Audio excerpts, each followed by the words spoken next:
It was all done through Raven. Raven was already going to WCW at this point.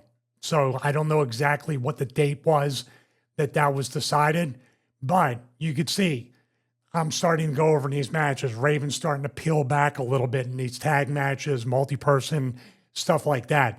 Paulie is obviously setting me up not to become world champion, but you just saw put over Terry and then go right into a TV title run. So Paul was booking me according to how he was trying to invest in me. So, and we're going to get a theme about being young and being irrational and making these irrational decisions or emotional-based decisions. So the conversation was really Raven talking to Bischoff, talking to Terry Taylor, talking to me, engaging me. No, he wasn't trying to recruit me to go, but he knew my neck was hurt. He knew that I could make more money there. He knew they would probably take care of my surgery, eventually what I would need it. His intentions obviously were, let's get the act back together again, and then I can get over it. You can take by. I mean, there was definitely a self-serving, self-preservation aspect to it, but also he was doing me. He could have had anybody put in that spot, but he knew that I would be the best person to start the act over again. So it was mainly Raven doing all the middleman stuff, communicating with Bischoff, Terry Taylor. Did I know what was being said was true? No. But it turned out that I got a deal with WCW and ended up going there in July. So Raven was the point man for that. Was he? He wasn't the mole, by the way. I know people are going to say, was he the mole? No, he was just somebody trying to politic for his act to kind of go in a complete form into WCW. Very briefly, was there even a mole? Or was that an invention of Heyman? I mean, there's people always talking and always trying to get people and recruit. And obviously Bischoff was trying to get ECW talent in the WCW and get new talent in there. Was there an official mole? No, but there was always rumblings like, what would it be like to go to WWF? What would it be like to go to WCW? What's the money there? If you know anybody, you're going to ask them, what's it like there?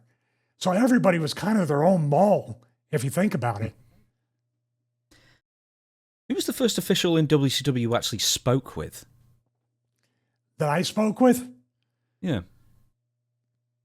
I can't, if I spoke with anybody, it was Terry Taylor briefly, but not from the level that we became closer as we worked together in WCW and then WWF. So Terry and I were I met Terry on the first Eastern Championship Wrestling show in Michael Jack's Sports Bar in Philly, where Steve Richards debuted against Jimmy Jannetty and had no business as being a part of a 20-minute draw with no matches under my belt. Jannetty just beat me up for 20 minutes. But I met Terry that night, and I think I met him on the next Eastern Championship Wrestling, kind of not TV taping, but show. And that was the exposure I had in the interaction with Terry. So we didn't know each other like we knew each other later on in my career and life. I would say 99% outside of Terry maybe saying, where do we mail the contract? What's your address? It was all Raven relaying information back and forth. So it was a big trust. Yeah, big trust thing. I could have basically went there and they could have went, well, who are you? So how did they go about with the neck injury then? So, I mean, did you let them know in advance that you're injured, or you can still be useful, but you can't do certain things? Yeah, I mean, I let them know, but I wasn't quite sure how to gauge it. Besides being immature, being young, not knowing anything about what a neck injury even, I had never had a major injury to my posterior chain, my spine, or anything like that. So I told them I was hurt. And I think at that point, WCW was just like, don't worry about it. Come in. We got Turner money. And they kind of said that when I was there. We'll take care of your surgery if you ever need it. We got physical therapy. It seemed like it was a nice upgrade as far as medical, like benefits, trying to take care of the talent, lower schedule. No, like basically WCW was a television company at this point. There weren't really many house shows. They did the worldwide tapings 4 months in advance. And the way the gimmick was presented to Raven as he presented it to me was, we're going to be sitting in the crowd for weeks or months. Your neck can heal. And that was kind of true. I wrestled a little bit quicker than that, but we were in the crowd for a good, what, 2 to 4 weeks before I had a match? Yeah, I think so. I mean, if you were signed in July and then the first match was in like the 8th of August, maybe. Yeah, and I Then yeah. debuted on July 7th on Nitro, and a month later. And that month really bought me some time. Of course, when I started bumping again, I was like, oh, a neck injury doesn't heal in a month. 12th of August, I'm sorry, as well. But yeah, I think you were there for a month before you actually wrestled. Let's talk about Eric Bischoff. So did you ever have a sit-down meeting with Eric? No. No, the only meeting I had with Eric, which was unofficial, was when we were in Daytona Beach, and it might have been for the debut. I don't know if our debut July 7th was Daytona Beach, but I remember the beach bar where Raven was going down to pitch stuff to Bischoff. And I told this story before. It was like a tiki hut type of bar right there on the beach outside the hotel. And he started saying, "You remind me a lot of Shawn Michaels. I can do something with you." And he started talking a little bit. And then him and Raven went back to kind of pitching Raven stuff. And that was about it. But really, outside of Alone, Goodbye, and you know what it was like in WCW. These were like, how should I say it? These were like the really golden years where everybody got along, everybody was making money, the politics were there, but everybody was having fun, making money, working a lighter schedule. And then towards the end of my era in WCW, my run, it started to creep up little by little. Now, we didn't see Bischoff because Bischoff, I don't know if he did when I was there during the 4 months, but famously people claim Bischoff wouldn't get to the TV till like anywhere between 7 to 8 p.m. So I wouldn't see him when we got there at 1 o'clock, had to go through, get our matches, walk through stuff, things like that. And of course, he was with Hogan. Hogan wasn't showing up at 1. So we didn't really, but to me, I was there. Locker room was very relaxed. Everything seemed good. People making money, people not really banged up too much, and everybody seemed to get along. Well, I was going to say first impressions of Eric as a boss. I mean, I guess good because he paid you a compliment and then you just barely ever saw him. Yeah, there's a thing in wrestling too, kind of like with Vince in the Corral position. If they're not saying anything to you, that's a really, really good thing.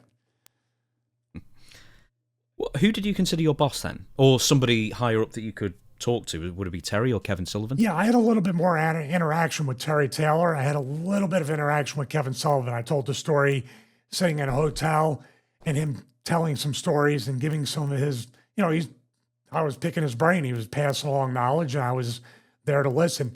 Terry was the office person, I think, that had more to do with guys like me than an Eric or Kevin Sullivan or anybody like that. Raven would be the one to talk to Bischoff, to talk to Kevin, to talk to booking committee because he was figured in. I was the spillover where Raven would say, "This is what we're doing." Were you aware of any issues between Kevin Sullivan and Terry Taylor as far as like a power struggle at this point? Because I believe Kevin was ousted at one point in 97 and then returns to the booking committee, but that was like some issue with Kevin Nash or the NWO, I guess, at that point. But was that anything you were privy to at the time? No, I didn't do this. Excuse me. I was not privy to this. This is very much a honeymoon period, which ended during the honeymoon period as well. So I was not aware of that, but I was aware through the grapevine and other people talking about this hot potato with WCW booking. You know about that Dusty, Flair, Kevin Sullivan, Terry, Bischoff, all these people, and then the committees, and then they break up and one person.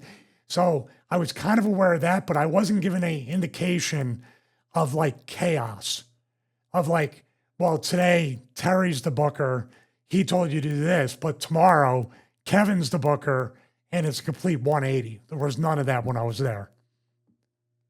We are going to talk about contracts again in a second, do bear with. How quick was it from signing the deal to debuting on television?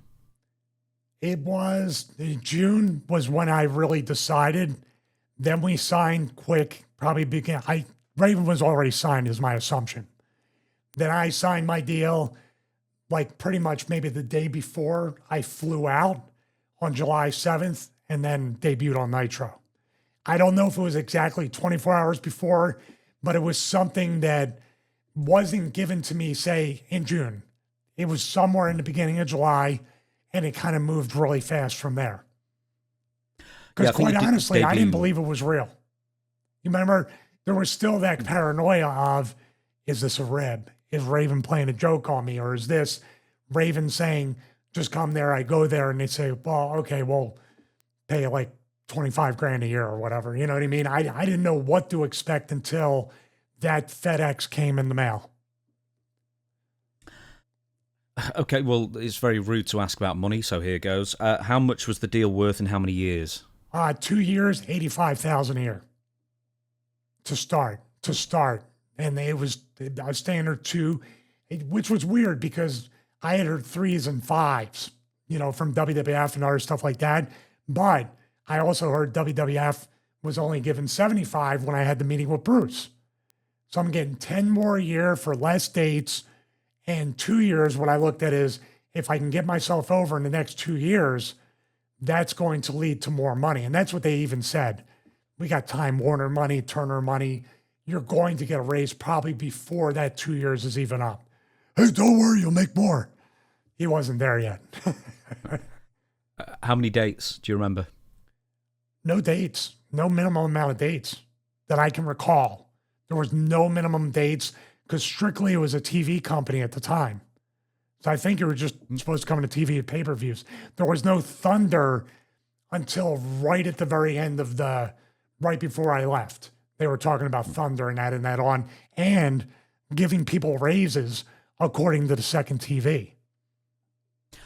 I'm going to give Meltzer his due here. He posted exactly $85,000. I mean, at this point in the 90s, like in the 2000s maybe, like these newsletters were a lot more accurate, I guess, than they are now, where they're far more of a closed shop, so there's a lot more guesswork going involved.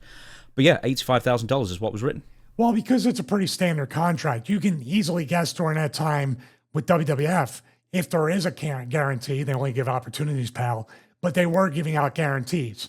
If you're coming in, they just want to see what you're about. It's kind of like a tryout 3-year contract. It's going to be 75. For some reason with WWE, that 75 back then was we can sit them at home and not worry about it. Or if we don't get our investment back, 75 over 1 to 3 years is no big deal. WCW, a lot of guys had that 2-year 85,000. I don't know why. The Observer also claimed that WCW officials wouldn't be letting you wrestle for several months due to the neck injury, but then you start wrestling in a month. So what changed? What turned from several months to 1 month? I believe, and I wasn't privy to them saying, they never told me. They knew I had the injury. They said, don't worry, you're not going to be wrestling a full schedule. Maybe that's how they got around it. Well, this dude's only going to work 1 day a week. What's the big deal? So with that being said, with that part of it that I just kind of presume, the other thing is my position with Raven almost warranted that I needed to be the roadblock, the obstacle, the physicality needed to be brought out on me because nobody could touch. Raven needed to be protected. The analogy I use is to write the censor. How many weeks and months did nobody even touch me? I just got more and more heat until somebody got their hands on me. Raven's the same thing. Besides the fact, you're looking at me and you're like, oh, this is easy. A chicken at heel, a very weak heel, a guy who begs off. He's very visual. He's fun. He's over the top. We know how to book that. We know this guy can get heat. He can put people over. The Raven character, we might need a few weeks to figure out where this is going to fit. Let's just get him. Let's just take him from ECW, and then let's figure it out. My thing was easier to book matches, finishes, protect Raven. I could be protected just by talking.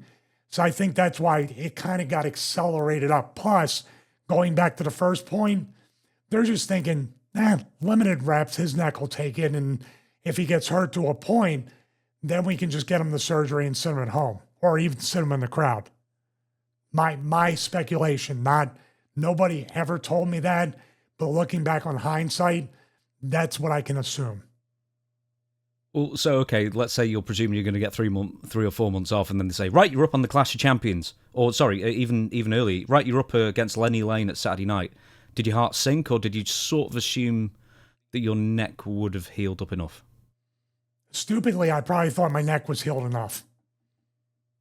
I had no way to know how these herniated discs or everything that was pinching a nerve or the sciatica or, the atrophy that started, like the Paul Orndorff type thing. I was like, I didn't have big arms to begin with, but I was like, oh, this is starting to get scary. So over that course of those months of taking bumps, I probably went from 1 level to 2 levels with a slightly broken bone. So those bumps were starting to take a toll over those months.